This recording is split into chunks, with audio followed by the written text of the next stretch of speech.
नमस्कार मित्रांनो, आज परत मंथनच्या माध्यमातून आपण एका आगळ्या वेगळ्या विषयाला हात घालण्यासाठी किंवा एका विषयाशी चर्चा करण्यासाठी तुमच्या समोर आलो आहे। आज चर्चा आहे ती भुरळ पाडण्याची।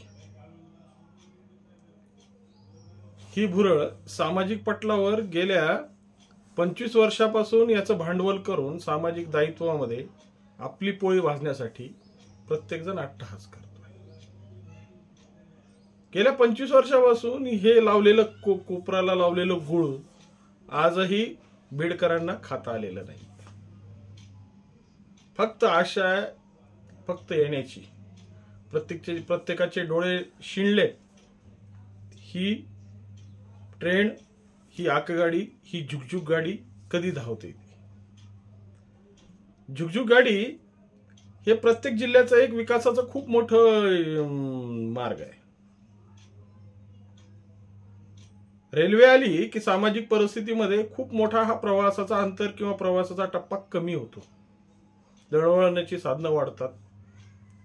जिल्हा प्रगतीपथावर धावण्यासाठी एक खूप मोठी द्वेतक म्हणून या रेल्वेकडे भारतामध्ये पाहिलं जातं। कारण जितके जिल्हे या लोहमार्गाने जोडले गेलेत ना, त्या लोहमार्गाच्या जीवावर या जिल्ह्यांनी आपल्या विकासाची एक उंची गाठली।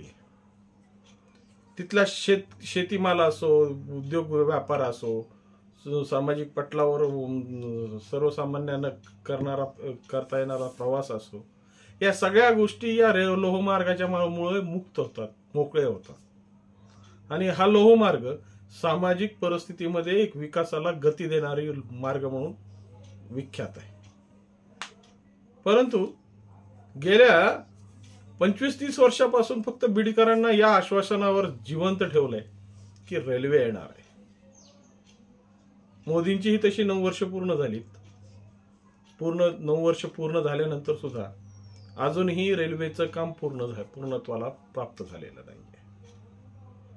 अहमदनगर ते परळी हा प्रवास अजूनही अर्ध्या टप्प्यावरच येऊन ठेपलाय। मला शेरशाह सुरीचे ते वाक्य आठवतात कि वो फसल नहीं है कि ज्याला वाढण्यासाठी हा एक पर्टिक्युलर टाइमच लागतो। पाहिजे त्या वेळेतच ती पीक चांगल्या पद्धतीने बहरतं। विकास कामाला करण्यासाठी वेळ आणि ह्याची गरज नसते। त्याला हात वाढवले, त्याची इच्छाशक्तीवर ते विकास काम आधारित असतं। असंच त्या बीड जिल्ह्याची परिस्थिती झालेली आहे। सुरुवातीच्या काळाला तर बीड जिल्ह्याला प्रतारणा खूप मोठ्या पद्धतीने झाली। त्या प्रतिकात्मक रेल्वेचं उद्घाटन करून फक्त बीडकरांच्या भावनेशी खेळण्यात आलं। त्यानंतर त्याला मिळणारे बजेट आणि त्याची जर थोडीशी मीमांसा त्या काळात केली ना, तर खरंच हास्यास्पद होतं। त्यावेळेसचे लोक म्हणायची 200 वर्ष लागतील या पद्धतीने जर रेल्वेला जर पैसे केंद्र शासन देत राहिलं ना, तर 200 वर्ष सुद्धा रेल्वे येईल का नाही याची शाश्वती नाही। पण पुन्हा युतीचं सरकार आलं। युतीच्या शासनामध्ये सुद्धा याच्यावर भरीव कामगिरी करण्यात आली। पण पाहिजे त्या पद्धतीनं त्याच्यावरची कामगिरी ही खऱ्या अर्थाने विलासरावांनी महाराष्ट्र शासनाच्या माध्यमातून मातीकाम आणि ज्याचा वाटा उचलल्यानंतर त्याला भरारी मिळेल अशी प्रत्येकाला आशा होती। तो काळ म्हणजे 2007च्या जवळपासचा काळ। त्यावेळेस एका दैनिकाच्या लोकार्पण सोहळ्यामध्ये विलासरावांनी घोषणा केली की महाराष्ट्र शासनाच्या वतीनं बीड जिल्ह्याच्या रेल्वेसाठी जे काही कामं महाराष्ट्र शासनाला करता येतील त्या महाराष्ट्र शासनाचे कामं ह्या 50% कामाचा वाटा महाराष्ट्र शासन 100% उचलेल अशी ग्वाही देऊन त्या कामाला गती देण्याचा प्रयत्न केला। पण त्याच्यानंतर जी घोडं मारले गेलं ना, त्याच्या पुढच्या शासन प्रक्रियेमध्ये की आजही रेल्वे फक्त अजूनही बीडपर्यंत पोहोचू शकलेली नाही। या रेल्वेचे फक्त चित्रीकरण किंवा त्याची जी येण्याची संभाव्य स्थिती फक्त भासवली जाते, पण काम पूर्णत्वाला अजूनही पोहोचलेलं नाही। अशा पद्धतीचे हे सांड जिल्ह्याशी किती काळासाठी किती होईल, किती दिवस होतील, हाच खरा मोठा प्रश्न आहे। अनेकांनी या रेल्वेच्या जीवावर खूप मोठ्या पोळ्या भाजल्या, त्या पचवल्याही आहेत, त्याची ढेकरं सुद्धा दिलेली आहेत. पण या सामाजिक पटलावर विकासासाठी जोडणारा जो समाज आहे ना, आजही या विकासाला पाहण्यासाठी लोकांची डोळे आतुरलेली आहेत. खऱ्या अर्थानं जर तसं पाहिलं तर देशामध्ये किंवा या देशामध्ये किंवा महाराष्ट्रामध्ये अनेक असे लोहमार्ग याच्या नंतर सुरू झाले आणि ह्याच्या अगोदरच पूर्ण झाले, पूर्णत्वाला नेले. आज ते चांगल्या पद्धतीने धावतायत. आपली विकासाची गती या जिल्ह्याला आर्थिक निकषावर चांगल्या पद्धतीने ओळख निर्माण करून दिली. पण हा जिल्हा आजही फक्त भावनेशीच खेळतोय. पहिल्यांदा तर गदारोळ होता की रेल्वे स्टेशन कुठं करायचं, इथं करायचं का तिथं करा, त्याच्यावरच भांडणं.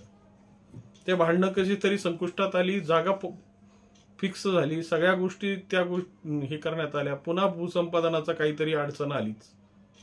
मग अशा अडचणी, अशा हे शासन नेमकं करतंय काय, ह्याचा हा सगळ्यात मोठा प्रश्नचिन्ह आहे.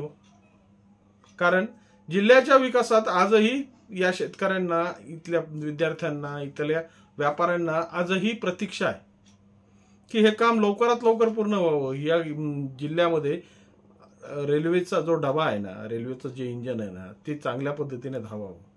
आणि खऱ्या अर्थाने जर हे इंजन धावलं ना, तर महाराष्ट्राला एक चांगल्या पद्धतीचा पर्याय म्हणून, मधला मार्ग म्हणून या बीड अहमदनगर, बीड आणि परळी हा लोहमार्ग उत्तम पद्धतीने ठरू शकतो. कारण की आजही मुंबईहून निघणाऱ्या गाड्या किंवा मुंबईहून जाणाऱ्या गाड्या ज्या आहेत त्या खूप मोठा पल्ला गाठून या हैदराबादकडे जातात, नांदेडकडे जातात. आणि याच्यामुळं त्या प्रवाशांचाही वेळ वाया जातो.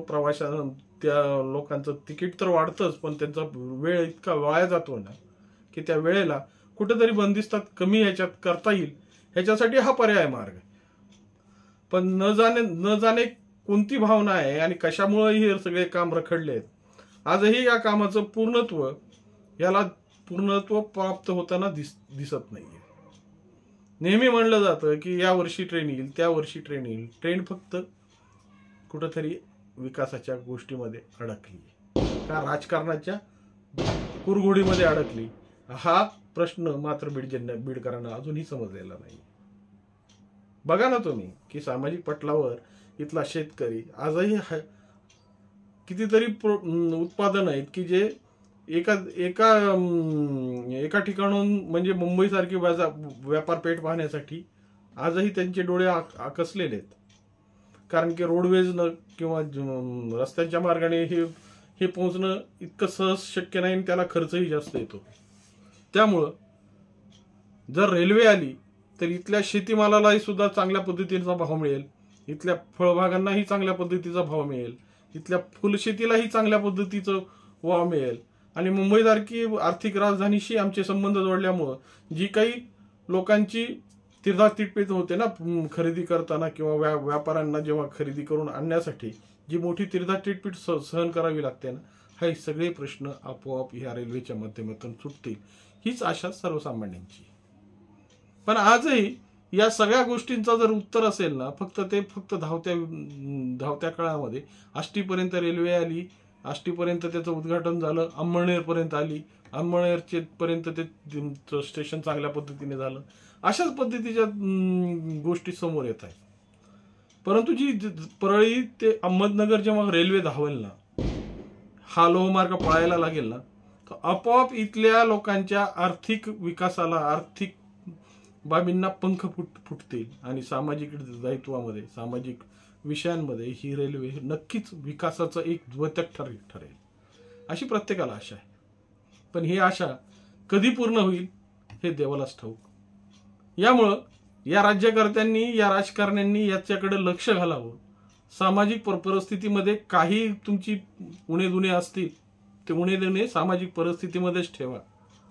परंतु विकासाला, जिल्ह्याला जो विकासापासून तुम्ही जे लांब ठेवतायत ना, त्याचं महापाप मात्र आपल्याकडून होता कामा नये, एवढीच आशा या बीडकरांची.